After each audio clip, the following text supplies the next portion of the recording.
열왕기상 19장 1절 말씀부터 8절 말씀까지입니다. 열왕기상 19장 1절.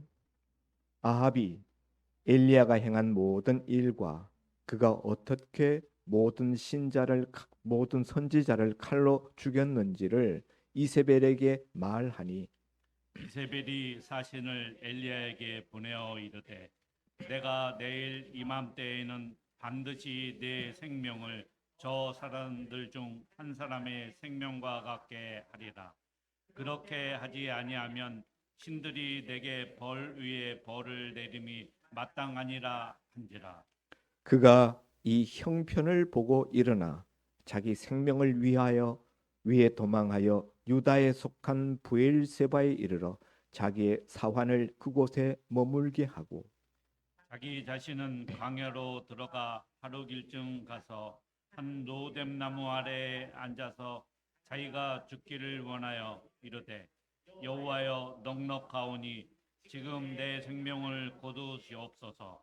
나는 내 조상들보다 낫지 못하나이다 하고 로뎀 나무 아래에 누워 자더니 천사가 그를 어루만지며 그에게 이르되 일어나서 먹으라 하는지라.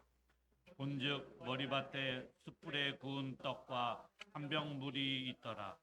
이에 먹고 마시고 다시 누웠더니 여호와의 천사가 또 다시 와서 어루만지며 이르되 일어나 먹으라, 내가 갈 길을 다 가지 못할까 하노라 하는지라. 이에 이에 일어나 일어나 먹고 먹고 마시고 마시고 그 그 음식물의 음식물의 힘을 힘을 의지하여 의지하여 40주 40야를 40주 가서 40야를 하나님의 하나님의 산 산 호렙에 호렙에 이르니라. 이르니라. 아멘. 아멘. 눈길에 빙판길에 오시느라고 수고 많으셨습니다. 힘든 길을 헤치고 오셨으니까 하나님이 그만큼 더 귀한 은혜 주실 줄을 믿습니다. 인생을 살다가 보면은 용감한 사람도, 그리고 아무것도 부러울 것이 없어 보이는 그런 사람들도 때로는 힘들고 어려운 때를 만납니다. 그리고 신앙의 사람, 믿음의 사람들도 때로는 어려움을 만납니다. 보통 어려움이면은 뭐 그런 대로 또 참고 견디고 또 때로는 뭉개고 하다 보면은 지나가는 그런 것을 경험합니다.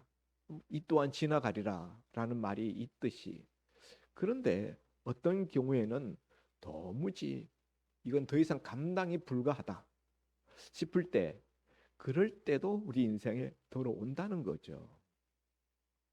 어제 목사님 몇 분들과 함께 이야기를 나누었는데 참 어떤 안타까운 죽음에 대한 이야기였습니다. 그분은 어, 목사님의 자녀였고 교회 생활을 잘 하시던 분이었는데 너무 인생이 힘들어서, 그 마음이 힘들어서 건물 옥상에 올라가서 뛰어내려서 그만 시체로 발견되어졌다.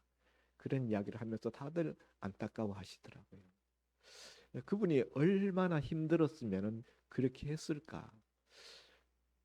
목사님의 자녀니까 어려서부터 주일학교부터 시작해서 평생 교회에서 사셨을 것 같은데, 정기적인 예배 생활도 참여했을 것 같은데 어쩌다가 그렇게 되셨을까? 얼마나 그 현실 상황이 힘들었으면 그랬을까? 그런 안타까운 이야기들을 나누었습니다. 오늘 본문에 나오는 주인공 이 엘리야라는 사람은 구약 성경이 대표하는 가장 신실한 하나님의 사람. 구약 성경에 하나님의 사람 대표적인 두 사람을 말한다 그러면 모세와 엘리야 이렇게 이야기했던 그 두 명 중에 한 명에 속할 만큼 하나님의 사람이었습니다. 믿음의 사람이었습니다. 앞에 18장에 보면은 그 당시 북이스라엘의 그 우상 숭배자들, 바알과 아세라 그 우상 제사장들과 더불어서 갈멜산에 올라가서 영적인 대결을 벌이는 것을 보게 됩니다. 우상 섬기는 자들이 자기네 신을 섬기는 제단을 한쪽에 쌓아놓고 엘리야는 여호와 하나님을 섬기는 여호와의 제단을 한쪽에 쌓아놓고 어느 신이 정말 참신인지 한번 우리가 시합을 하자, 내기를 하자. 그래서 지는 쪽은 죽는 거다. 그 어느 신이 참신인지를 어떻게 규명하느냐? 하늘에서 불이 내려서 그 제단 위에 올려놓은 제물, 뭐 그게 뭐 황소든지 뭐든지 그것을 불살라버리는 그 제단, 그 신이 참신이다.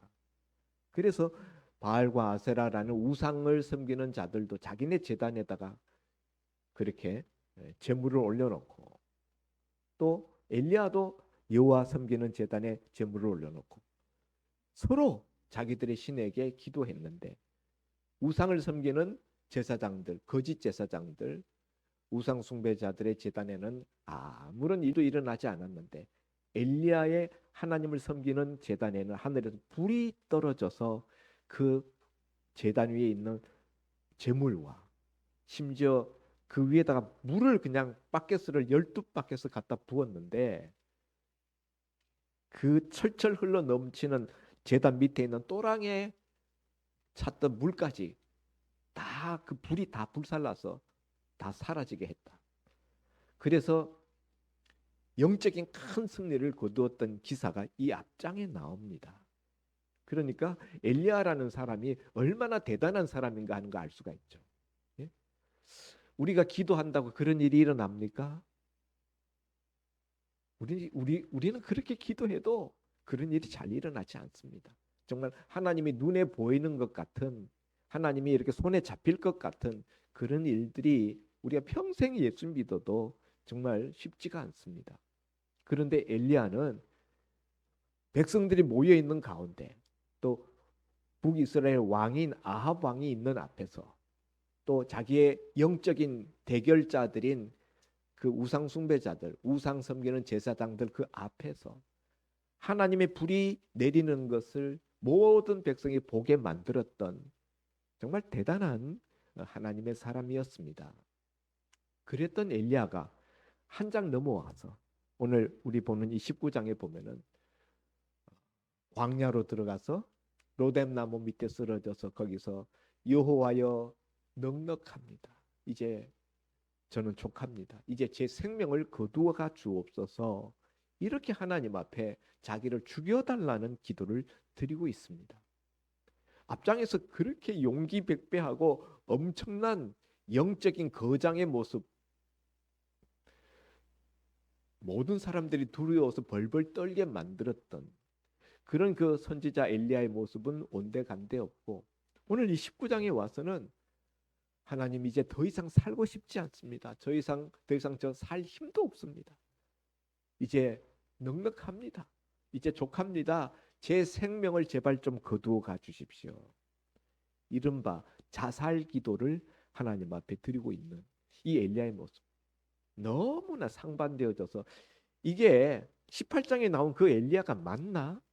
그 사람이 과연 이 사람인가 싶을 정도의 정말 그런 다른 모습을 보여줍니다. 이게 인간이에요.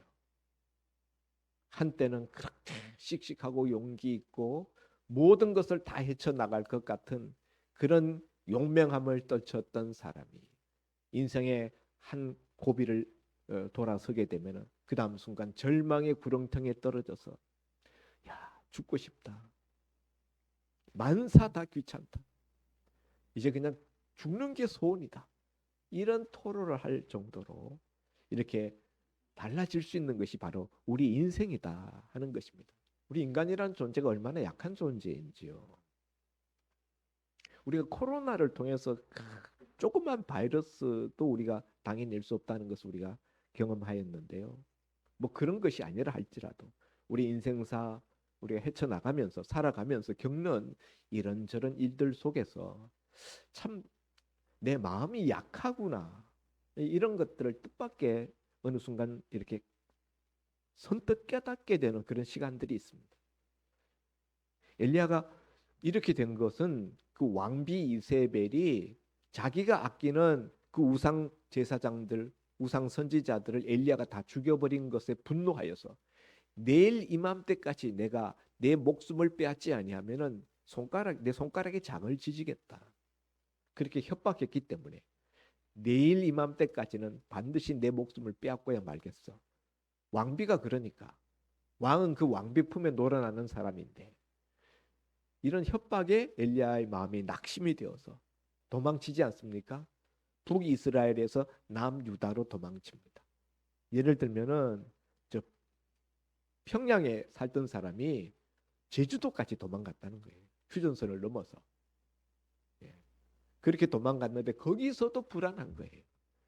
남유다 나라 맨 남쪽 끝 부엘세바까지 내려왔는데 국경선을 넘어서 그렇게 피하였는데 그것도 불안해요. 그래서 거기서 더 남쪽으로 아프리카로 내려가는 그 시나이 반도 쪽으로 더 들어가서 광야에 들어가서 한 나무 밑에 쓰러졌습니다. 제주도까지 도망갔는데도 불안하니까 거기서 배 타고 마라도 섬까지 내려갔다. 이렇게 생각하면 이해가 쉽겠습니다. 그리고 그 광야에 있는 광야라는 곳은 참 척박한 곳입니다. 그냥 쉽게 생각하면 사막 비슷한 곳이다. 이렇게 생각하시면 되겠습니다. 그런데 거기 한 로뎀나무, 그러니까 우리 여기 있는 이 앞에 있는 이런 나무들 생각하면 안 돼요. 로뎀나무 말이 나무지 쌀이 나무 같은 거예요. 그냥 우리 키 정도 되는 쌀이 나무 정도. 이파리가 별로 없어요. 거기 무슨 그늘이 있겠습니까? 그런데 그늘이 워낙 없으니까 사막 같은 곳에 그늘 만들어 주는 것이 너무 열악하고 없다 보니까 그 쌀이 나무 같은 그 로뎀나무 밑에 쭈그리고 엎드려서 햇빛 뜨거운 그 광야 뜨거운 그 열살을 피하려고 거기에 쓰러져 있는 엘리야의 모습 너무 비참해 보이고 너무 애처로워 보입니다. 근데 그가 드리는 기도는 더 애처롭죠. 내 생명을 이제 제발 거두어가 주십시오. 이렇게 완전히 절망의 밑바닥에 떨어져 있는 엘리야의 모습을 봅니다. 그런데 오늘 맨 마지막 절 8절 말씀을 보면은 8절 말씀에 보면은 그랬던 엘리야가 이에 일어나 먹고 마시고 그 음식물의 힘을 의지하여 40주 40야를 가서 하나님의 산 호렙에 이르니라. 누군가가 음식을 줬어요. 떡과 물을 줬는데 그거 얻어 먹고는 일어나서 40일을 밤낮으로 걸어서 하나님의 산 호렙산까지 갔다는 거예요. 여러분 40일을 주야로 걸으면 어떻게 될까요? 우리나라 국토 대장정 얼마나 걸릴까요? 저 임진각에서부터 부산까지 혹은 목포까지 걸어서 간다. 얼마나 걸릴까요? 네. 또 그렇게 걷고 나면은 발바닥이 어떻게 될까요? 그 생각하시면은 40일을 밤낮으로 걸어갔다. 그 국토 대장정 여기 계신 분 중에 한 분이라도 갔다 오신 분 있습니까? 없죠. 난 또 군사님이 이렇게 하셔서 그냥 갔다 오셨는가 했더니 안경을 잡으시는 거였네. 그 제 친구 목사님이 그 갔다 오셨어요. 발바닥이 완전히 걸레가 됐어요. 완전히 발, 발, 발바닥 그 껍질이 다 벗겨져 가지고 피가 그냥 범벅이 돼 가지고 정말 힘들었다는 이야기를 하시는 걸 들었습니다. 여러분 40일을 밤낮으로 걸으면은 아무리 평상시에 뭐 그냥 만보 걷기 많이 열심히 하던 사람도 40일을 밤낮으로 걸으면은 어떻게 될지 상상해 보십시오. 그걸 견뎌내고 계속 걸어갔다. 그건 대단한 집념이고 대단한 의지인 거예요. 근데 여러분 지금 이 쌀이 나무 같은 그 로뎀 나무 밑에 쓰러져 가지고 나 이제 그만 살고 싶습니다. 제 생명을 제발 거두어 가 주십시오 하던 사람이 아니 갑자기 어떻게 돼가지고 40일을 걸어가면 얼마나 먼 거리입니까? 그 먼 호렙산까지, 예? 외국으로 가는 거거든요. 외국에. 그걸 걸어서 그 먼 거리를 간단 말입니까? 무슨 의지로, 무슨 마음으로 갑자기 죽겠다는 사람, 숟가락 하나도 들기 싫어요. 죽겠다는 사람은요, 아무것도 안 합니다. 인생의 모든 에너지를 다 잃어버리고 다 탈진했어요. 그런 사람은 아무것도 못 합니다. 그냥 쓰러져서 자는 것밖에 못 해요. 그런 사람이 갑자기 어디에서 그런 힘이 났으며 어디에서 그런 강한 집념이 생겨서 40일을 밤낮으로 걸어갑니까? 우리 본문에 보면은요, 딱 한 가지 일밖에 없었어요. 엘리야가 그 쌀이나무 같은 로뎀나무 밑에 쓰러져 누워 있는데 누군가가 와서 발로 툭툭 찹니다. 그 자다가 깨서 일어나 보니까 천사가 와서 엘리야야 일어나라. 일어나서 이거 물 좀 마시고 이 떡 좀 먹어라. 그러면서 한 병 물과 또 떡 한 덩이를 갖다 놨어요. 그래서 엘리야가 자다 일어나 가지고 광야니까 목마르겠죠. 물 마시고 그다음 떡을 먹었습니다. 떡 한 덩이 먹었어요. 그리고는 또 그냥 바로 꼬꾸라져서 바로 또 잡니다. 아무것도 할 의지가 없어요. 근데 얼마큼 자다 나니까 또 툭툭 건드리는 거예요. 누군가에서 일어났더니 그 천사예요. 천사가 또다시 말합니다. 엘리야야 일어나라. 일어나서 이 물 먹고 이 떡 먹어라. 네가 갈 길을 이기지 못할까 하노라. 이렇게 이야기합니다. 그래서 이 두 차례 천사로부터 떡과 물을 공급받고 난 다음에 그 다음에 된 일이 일어나서 40일을 밤낮으로 걸어간 거예요. 그리고 호렙산까지 찾아간 거예요. 자, 우리는 여기에서 절망의 밑바닥에 떨어졌던 엘리야가 무슨 힘으로 무슨 용기로 어떻게 마음이 이렇게 바뀌어서 40일을 밤낮으로 걸어서 호렙산이라는 먼 외국에 있는 산까지 찾아가는 것인가? 예를 들면은 지붕 옥상에 올라가 가지고 아파트 옥상에 올라가서 신발 벗어놓고 떨어져 죽을까 말까 계속 고민하던 사람이 그 다음 날 비행기 표 끊어 가지고 에베레스트 등산을 출발했다. 그런 식이에요. 이 말이 됩니까? 있을 수 없는 일이죠.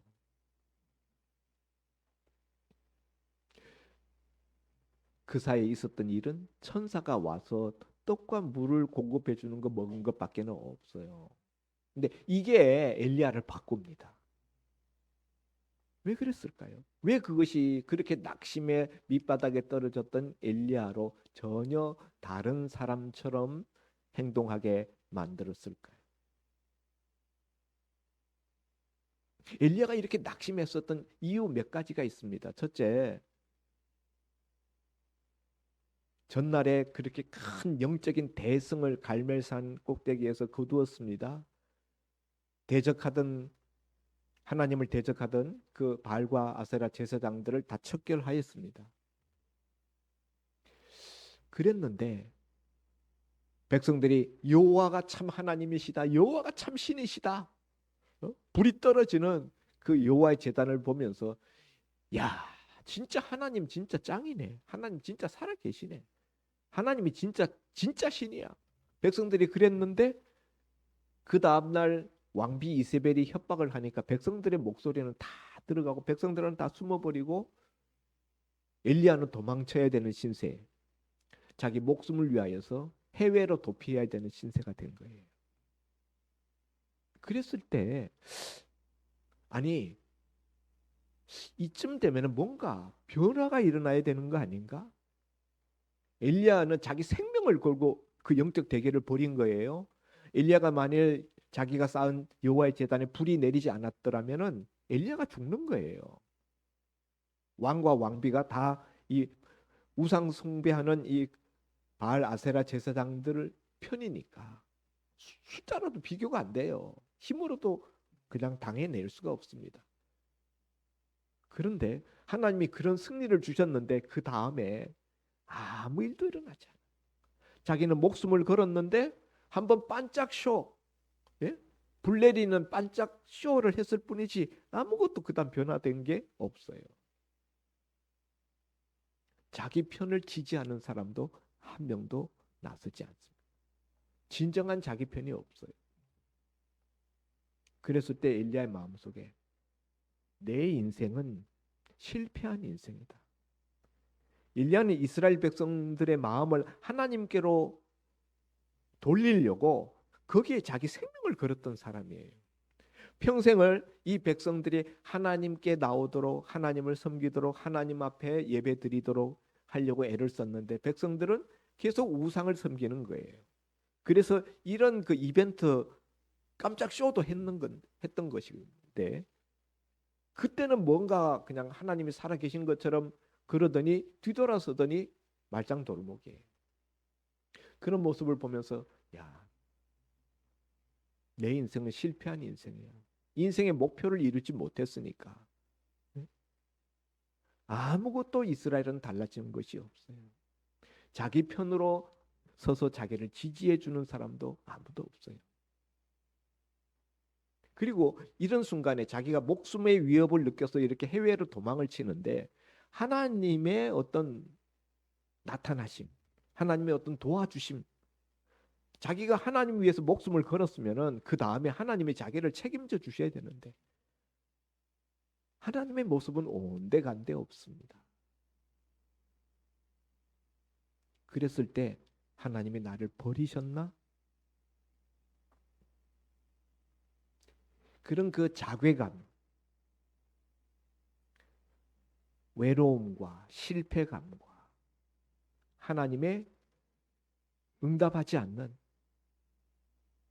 그 침묵, 하나님의 침묵, 이런 것들이 엘리야를 너무 힘들게 했던 거죠.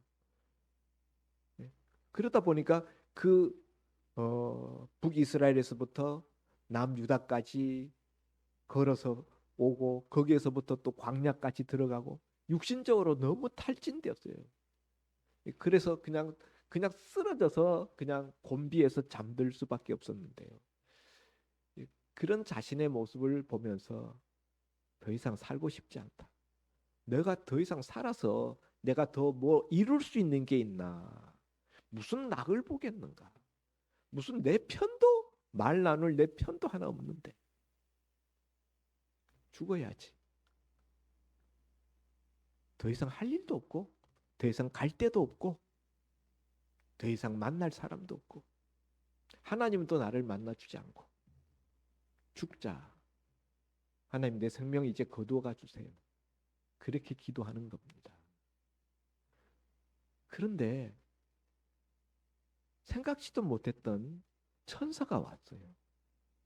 와서 툭툭 건드리면서 그리고 엘리야를 쓰다듬습니다. 마치 할머니가 손자 자고 있는 손자 쓰다듬듯이. 엘리야야, 일어나라.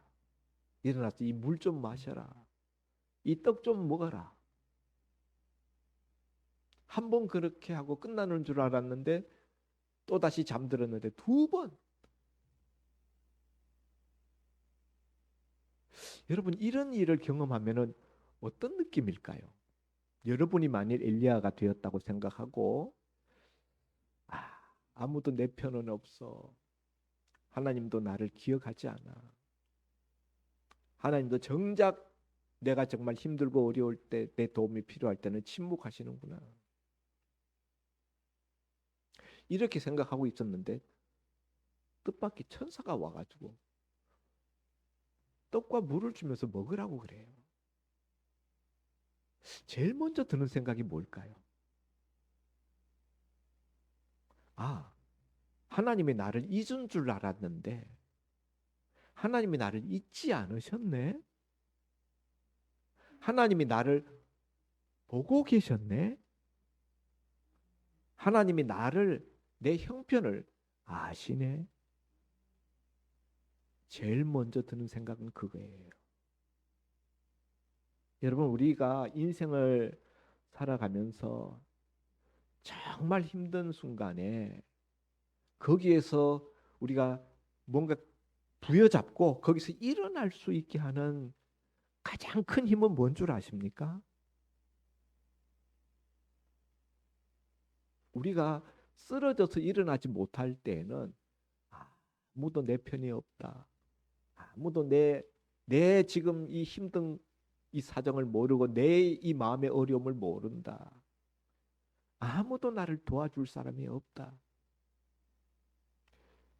내가 더 이상 가야 될 어떤 목표도 없고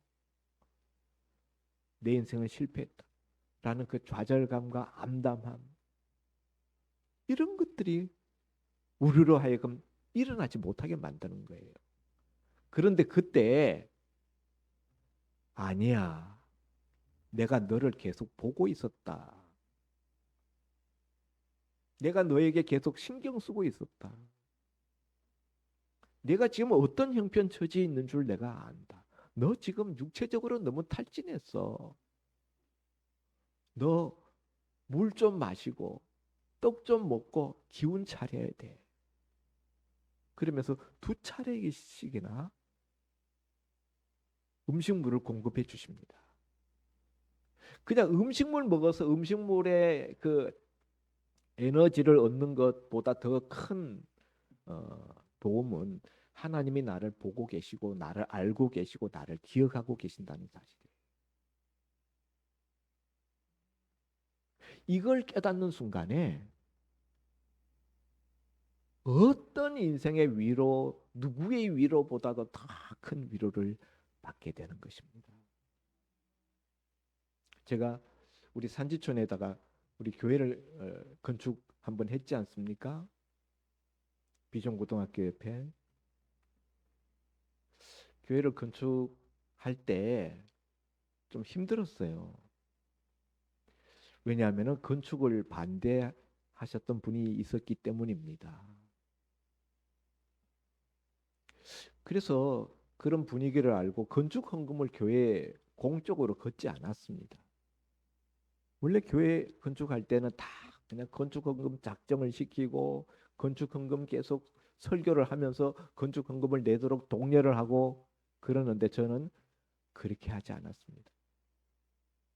공식적으로 제가 건축하니까 헌금들을 좀 내어 주십시오 이런 말을 한 번도 한 적이 없어요.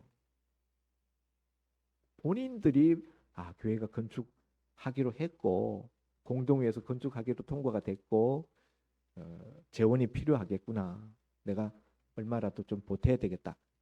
자의로 자기가 원해서 얼마씩 드리는 것만 받고 나머지 부분은 땅을 은행에 대출 담보 잡아가지고 대출 받아서 교회를 지었어요. 네, 그렇기 때문에 이제 건축에 대해서 불편하게 생각하고 못마땅해 하시는 분 때문에 제 마음이 참 힘들었습니다. 그런 형편 속에서 비협조적인 교인들은 한 번도 건축 현장에 와 보지도 않아. 예. 이제 또 공사를 직영으로 하다 보니까 매일같이 우리 집사람이 음식 해야 돼, 간식 해서 또 새참 차려줘야 돼. 그거 보통 일이 아니더라고요. 제가 반 노가다가 됐어요. 그리고 이제 공사 다 끝났는데 성도 한 분이 우리 교회 남전도회 회장이었던 분이 결국에는 건축이 다 끝난 다음에 교회를 떠나시더라고. 자기가 반대했는데 결국 내가 건축을 다 해버리니까 참 마음이 힘들었어요. 그래서 제가 우울했습니다. 교회 건축하고 난 다음에 기뻐해야 되는데 마음이 우울했어요. 근데 어느 날 우리 교회 여자 전도사님이 중고등부 담당하고 있었는데 그 여자 전도사님이 시집을 가게 됐어요. 시집 갔는데 남자 전도사한테 시집 갔어요. 다른 교회 남자 전도사인데 그 다른 교회 남자 전도사님이 어느 날 저를 찾아왔어요. 목사님, 제가 기도하는데 하나님께서 목사님 얼굴을 보여주셨습니다. 그래서 목사님이 저한테 무슨 할 말씀이 있으신가 해서 제가 찾아왔습니다.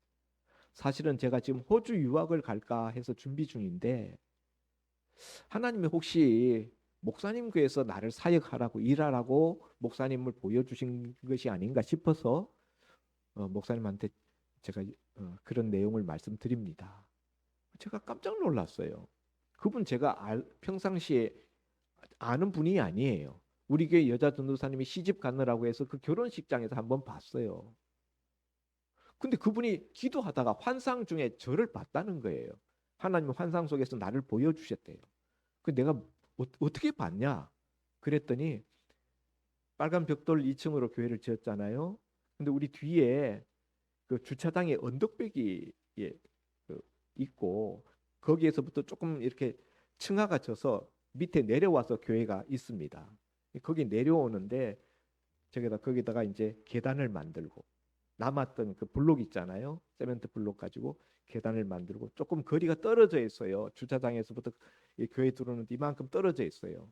그래서 여기가 이제 좀 웅덩이 져가지고 토요일인데 내일은 이제 성도들이 예배 드리러 와야 되는 비가 막 소나기가 오더라고요.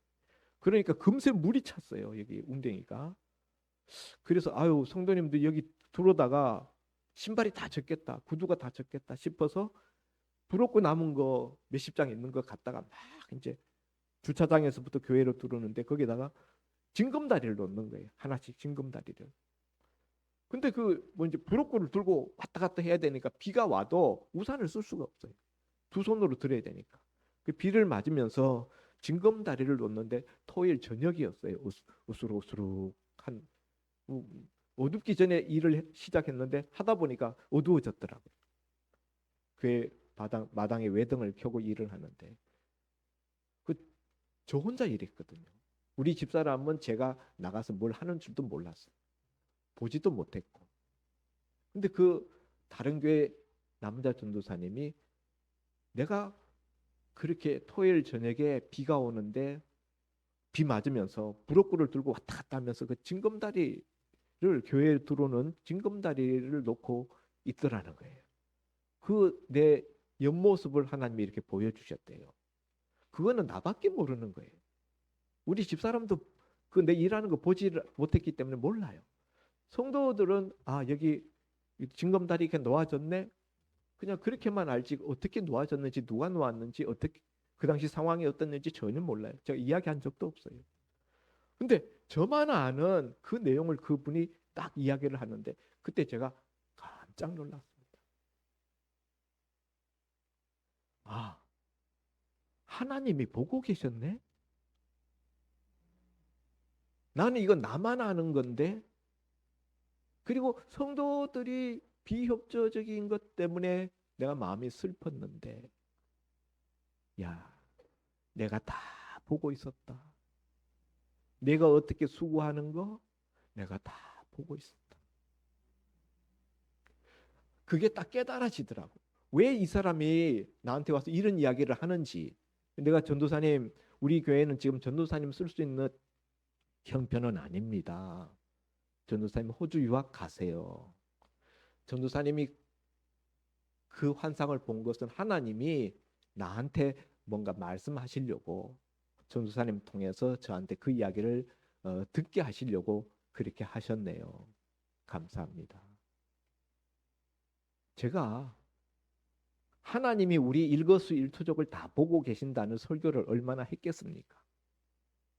하나님은 우리 인생에 숨어서 하는 것까지 다 보고 계시고 심지어 우리 마음속 생각까지 다 보고 읽으신다는 것을 제가 설교를 얼마나 했겠습니까? 그런데요. 그 전도사님 통해서 나만 알고 있었던 내 모습을 그것도 내 수고하는 모습을 하나님이 보셨다는 것을 그 전도사님 입술을 통해서 듣게 하시는데 소름이 쫙 돋았어요. 하나님 진짜 보고 계셨네. 하나님이 진짜 보고 계셨네. 지금 엘리야가 낙심했던 자리에서 벌떡 일어나서 40일을 주야로 밤낮으로 걸어갈 수 있었던 힘은 바로 거기에서 나왔어요. 아무도 내 편 없고 아무도 내 모습을 모르고 내 마음 모르고 내 힘든 사정 모르고 나는 미래가 없어. 죽었으면 좋겠어. 그런데 천사가 와서 이 떡을 먹고 이 물을 마시라. 내가 가야 될 길을 이기지 못할까 하노라. 이 말은 무슨 말입니까? 갈 길이 남아 있다는 거예요. 엘리야는 하나님이 이제 제가 갈 길은 끝났습니다. 제 인생에 해야 될 일도 이제는 다 끝났습니다. 저는 더 이상 뭔가 할 수 있는 여력도 없고 할 것도 없습니다. 내 마지막까지 다 쏟아 부었는데도 결국 다 허사가 되었는데 뭘 제가 더 하겠습니까? 이제 제 인생의 길은 여기서 끝입니다. 이 로뎀나무 밑, 이 광야, 여기가 제 인생의 마지막 종점입니다. 그래서 하나님 앞에 자기 생명 거두어 가달라 했는데 하나님은 천사를 보내어서 아니야, 너 가야 될 길이 남아있어. 엘리야가 그 이야기를 딱 듣고 물 마시고 떡 먹어. 그 다음에 내 갈 길이 내 갈 길을 이기지 못할까 하노라. 가야 될 길이 남아 있는데 너 여기서 이렇게 있으면은 어떻게 그 길 갈 수 있겠냐? 너 이 떡 먹고 물 막 먹고 에너지 보충하지 않으면은 너 그 길 못 간다. 그러니까 내가 가야 될 길을 갈 수 있도록 이 음식을 먹어라. 갈 길이 남아 있다는 거예요. 엘리야는 내 갈 길은 끝났습니다라고 생각했는데 하나님은 천사를 보내어서 너 갈 길 아직 남아 있어. 거기에서 엘리야가 영적으로 갑자기 하나님의 엄청난 에너지를 거기서 받는 거예요. 하나님의 은혜가 그 심령 속에 충만하게 임했습니다. 아하, 하나님은 내 곁에서 나를 보고 계셨고 내 형편도 알고 계셨고 그래서 내게 지금 이 순간 떡과 물이 필요한 것을 알고 천사를 보내서 챙겨주셨고 그리고 나는 이제 내 인생의 길이 끝났다고 생각했는데 아직 갈 길이 남아있다고 하시는구나. 그렇구나. 갈 길이 아직 남아있구나. 그럼 내가 어디로 가야 될까? 그리고서는 생각하고 호렙산을 목표로 지금 40주야를 걸어가는 거예요. 이 에너지.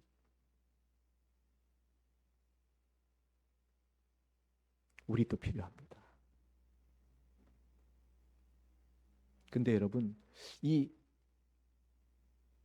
우리도 인생을 살아가면서 인생 살다 보면은 엘리야처럼 하나님 더 이상 이제는 못 살겠어요. 저 여기서 이제 그냥 저를 이제 끝내주세요. 이러고 싶은 때가 있습니다. 그때 여러분 우리가 어떻게 해야 될까요? 우리는 이걸 기억해야 돼요. 하나님은 지금 이 순간에도 나를 여전히 보고 계신다. 내 형편을 다른 사람은 몰라도 하나님은 다 알고 계신다. 그리고 하나님이 끝내시기 전에는 내 인생의 길이 아직 남아있다. 그걸 믿어야 돼요. 근데 여러분, 엘리야는 천사를 통해서 이런 하나님의 공급하시는 은혜를 받았는데 우리는 천사가 와서 그렇게 해줬으면 좋겠는데 천사가 안 오면 어떡하죠? 여기서 우리가 한 가지 원리를 깨닫게 되는데 하나님의 돌보심, 하나님의 이렇게 영적인 은혜 부어주심 이것은 반드시 누군가를 통해서 중개가 된다는 거예요. 하나님이 바로 엘리야에게 바로 하신 것이 아니라 천사를 보내어서 하셨다는 거예요. 엘리야에게는 천사였는데 우리에게는 천사 아닐 수 있어요. 어떤 사람일 수 있어요. 누군가 우리에게 결정적인 힘을 주고 도움을 줄 수 있는 말 한마디 하나, 따뜻한 친절 하나, 어떤 필요한 절필한 어떤 부분 하나 채워주는 바로 그가 하나님의 보낸 천사일 수 있습니다.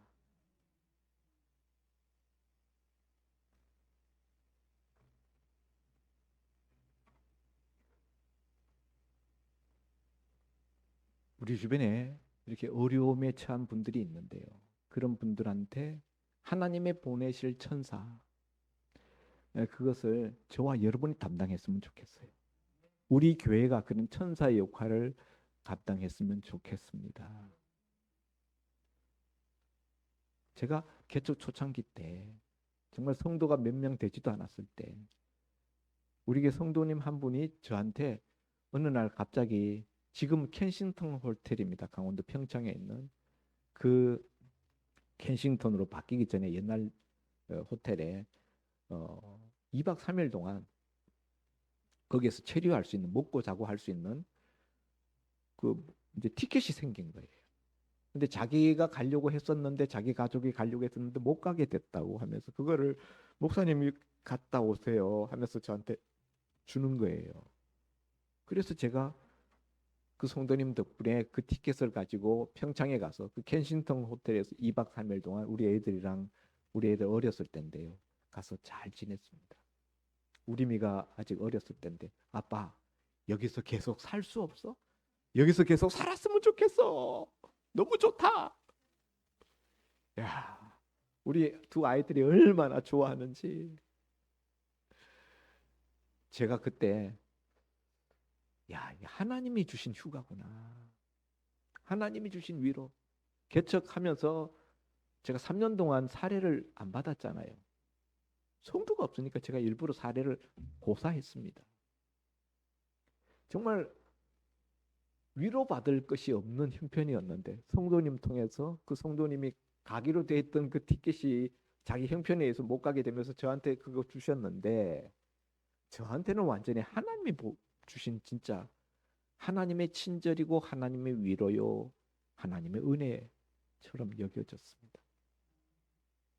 우리가 누군가에게 베푸는 작은 친절 그 별거 아닐 수 있지만 그 받는 사람에게 있어서는 그것이 정말 인생을 새롭게 살 수 있는 에너지를 얻을 수 있는 그런 한 기폭제, 도화선이 될 수도 있다는 사실을 기억하시기를 바랍니다. 그리고 어떤 형편, 어떤 처지에든지 주님이 나를 보고 계시고 나를 챙겨주고 계신다. 그거 기억하시고 인생에서 용기를 얻으시는 저와 여러분 될 수 있기를 주의 이름으로 축원드립니다. 기도합니다. 좋으신 아버지 하나님, 오늘 낙심하여 하나님 앞에 죽기를 구하는 기도를 하였던 엘리야를 하나님께서 돌아보시고 천사를 보내어서 그에게 마음을 바꾸어 주시고 믿음을 새롭게 하시고 용기 백배하여 40주야를 달려갈 수 있도록 변화시켜 주신 주님, 우리도 인생을 살아가면서 때로 너무 힘든 때가 많습니다. 어떻게 일어나야 될 줄도 모르고 앞이 보이지 않습니다. 그럴 때 아버지 하나님, 오늘 이 엘리야를, 로뎀나무 밑에 쓰러졌던 엘리야를 우리가 생각하게 하여 주옵소서. 그리고 하나님께서 아무도 돌아보지 않는 나를 그 텅 빈 광야 속에서 계속 지켜보고 계시고 나와 동행하셨다는 사실을 엘리야가 뒤늦게 깨달은 것처럼 저희들도 그런 영적 자각을 허락하여 주시고 이런 믿음 갖게 하여 주옵소서. 하나님의 주시는 위로만이 우리 인생의 광야를 버팅겨낼 수 있는 참된 힘이 될 수 있는 줄 믿습니다. 오늘 이 말씀 듣고 우리가 먼저 위로받고 또 우리가 위로의 천사로 위로가 필요한 절망자들에게 다가갈 수 있는 종들이 되게 하여 주옵소서. 예수님 이름으로 기도하옵나이다. 아멘.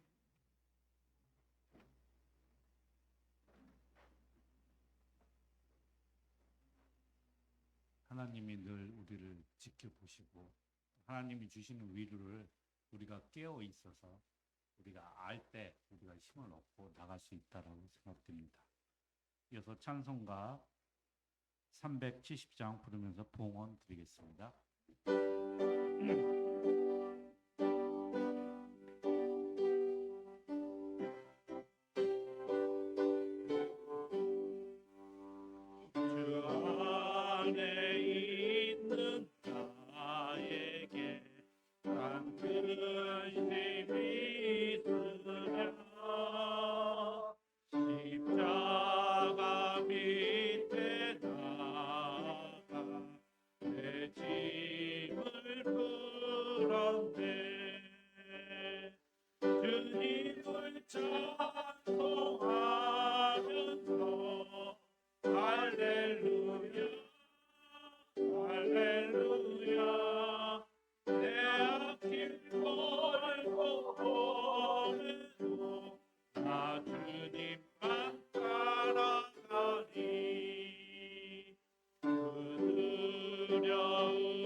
할렐루야 내 앞길 돌고 오늘도 나 주님만 따라가리 내 주는 자비하셔서 늘 함께 해주시고 내 궁핍함을 나리고 늘 채워주시네 주님을 찬송하면서 할렐루야 할렐루야 내 앞길 돌고 오늘도 나 주님만 따라가리 내 주 앞에 주노라고 영 불면 하시니 그 나라가기까지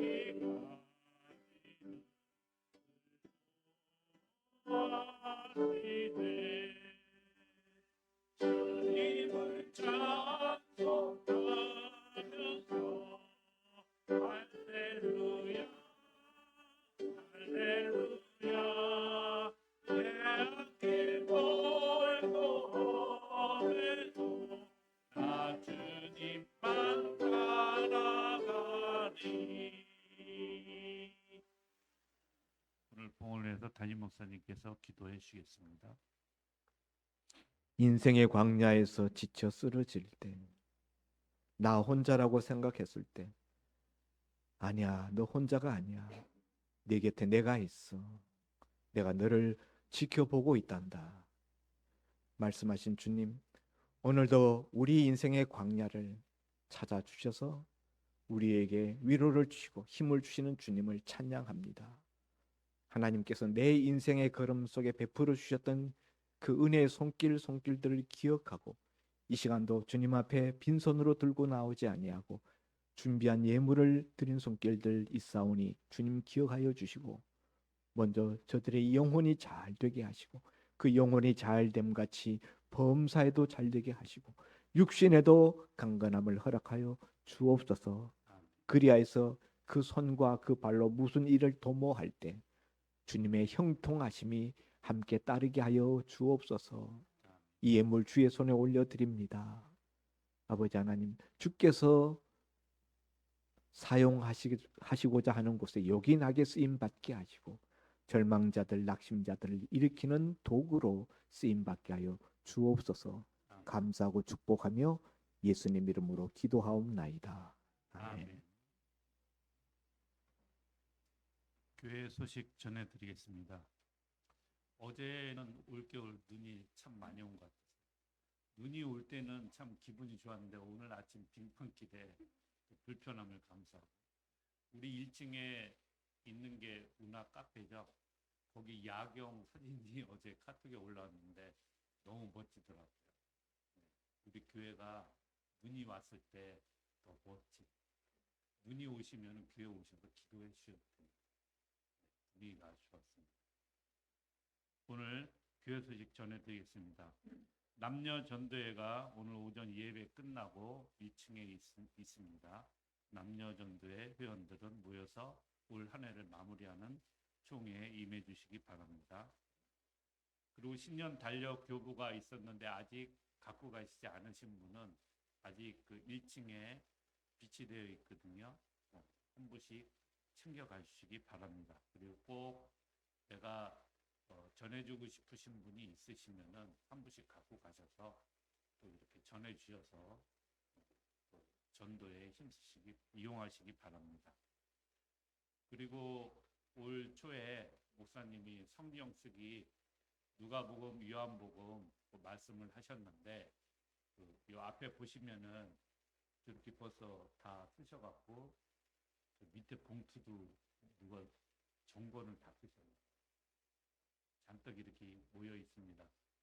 올해 성탄절 전까지 그 마무리 안 되신 분들은 쓰셔서 그 제출해 주시면은 또 목사님께서 교회에서 시상이 있겠습니다.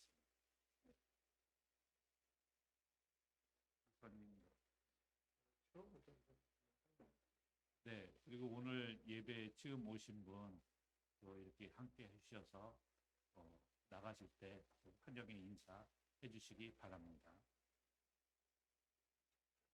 이어서 일어나셔서 송영 502장 부르면서 윤진호 목사님께서 축도해 주시겠습니다.